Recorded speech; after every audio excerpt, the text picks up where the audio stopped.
gotta tell you, the market gets more and more interesting as news is about to resume. Make sure you guys smash the like and crap out of that subscribe button so you guys don't miss out on more content, and also, you know, leave a comment down below. You guys get to walk away with a booster pack. So evidently, Hot Topic over the course of the weekend had 30% off of these, and it's been rushed back up to 20, which is kind of disappointing, but I want to share this in case you guys were wanting some of the rescue animals. I'm not exactly sure how they got their hands on these, but this is just a cool little tie-in here to show you guys that, you know, obviously, I'm not a really big fan of any of the other Yu-Gi-Oh! Stuff on here, but I know for the collectors that like the rescue animals, I was asking for these to be available in a cheaper form. You guys can get them. That's actually really, really cool. So, fusion deployment. This is something that I've been keeping an eye on for the last little bit because supposedly this card is supposed to make Art Magia into a better functional pile of cards, because you get to reveal a fusion monster from your extra deck, and then guess what? You get to special summon the mentioned material from the deck. Guess what Medius the Pure is? He is mentioned on one of the cards as a possible fusion material, which has kind of gotten people a little bit exciting out here, which I gotta give a little bit of credit. I think that this is a pretty cool idea. You know, when you're looking at these sorts of ideas, it is interesting just to go, oh, hey, you know, Fusion Deployment's a very strong card that we can be able to capitalize on and use to our advantage.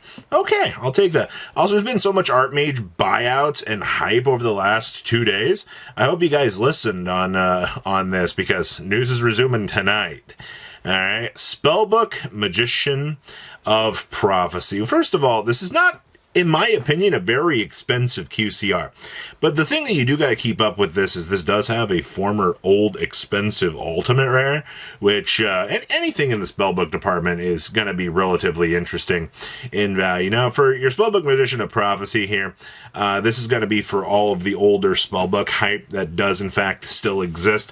I know a lot of people are like, oh, hey, you know, Spellbook stuff is still a very exciting option to pick up. And yes, it is actually.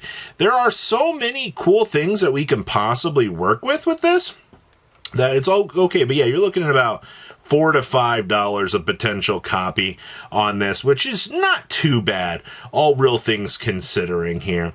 Now, Kurikaras, we've been continuing to monitor this card over the last couple of days, and honestly, I have been pretty impressed with kind of like the wild effect that Kurikara feels like it chugs through. You're looking at about $120 right now.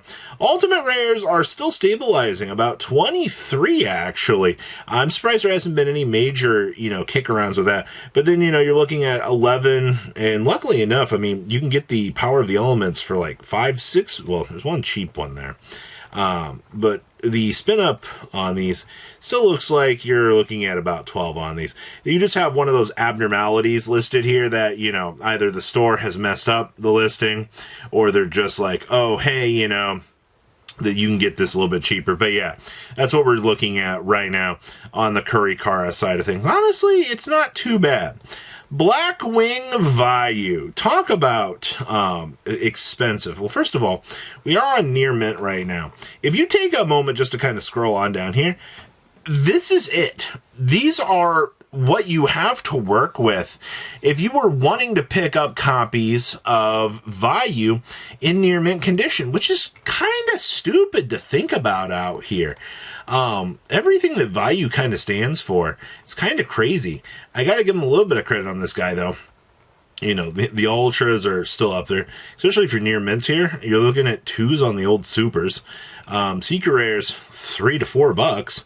And of course, you know, the Battles Legend version, these are coming in about sub $1, which is actually really good. I appreciate the fact that, you know, if you're looking at the sub $1 versions of these, okay, that's good. But if you're one of those people that really, really, really want the old Ancient Prophecy versions, you're going to be spending a pretty decent amount on those.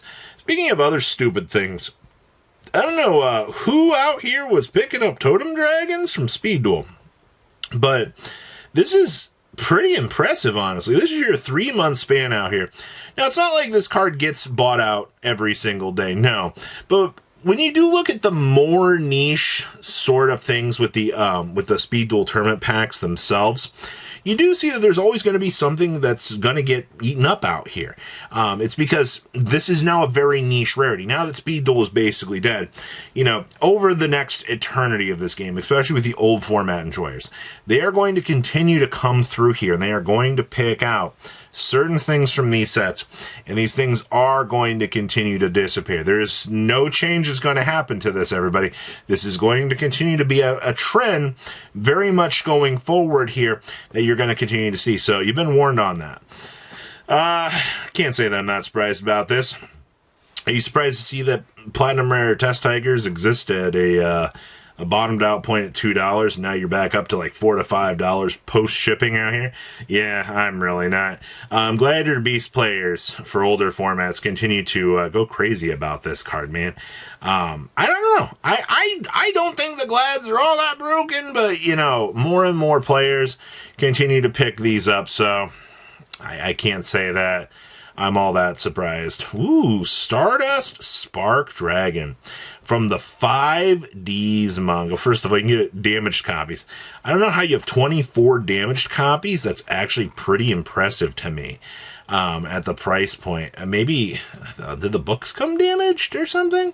But you're heading on up to about the $5 to $6 range, depending on the light plays that you could possibly want. Still, actually, all the light plays continue on up here through page 2.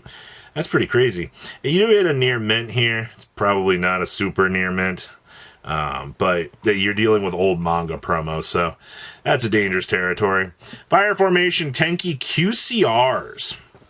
Now keep in mind, this card has been disappearing off of the market quite a lot right now. You're looking at solidly a $29 card here. Now, why has Tenki been going up? Well, everybody, I gotta tell you this. It's because of our dear old friends out of Lunalights.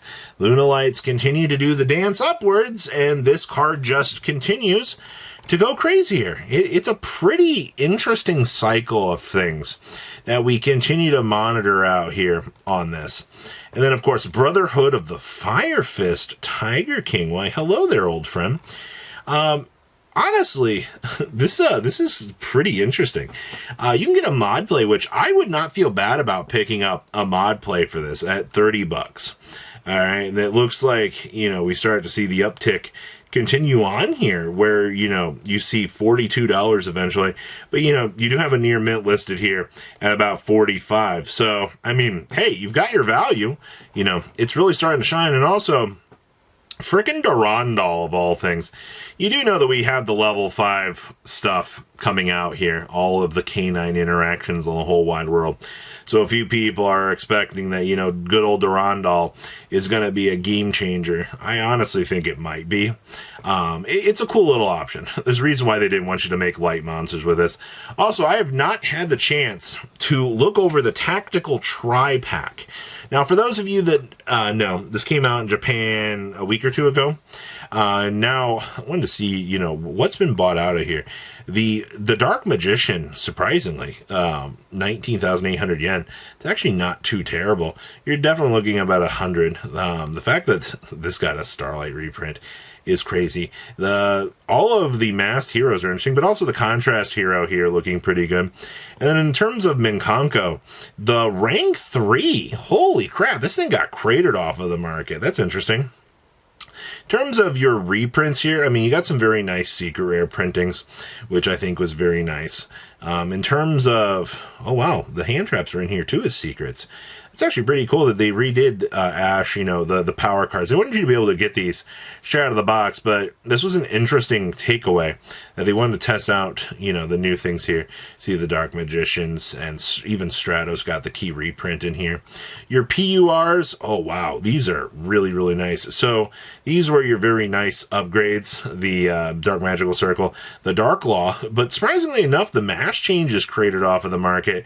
Same thing back here with those. Your Ultra Rares were the big things in this set, which were all of the entirety of the new cards, which, I mean, poor Tamias, very, very cheap. But the Masked Hero stuff pretty much cruising where we expected it to.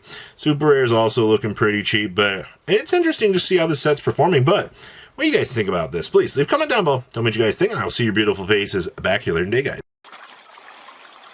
Patrons, thank you.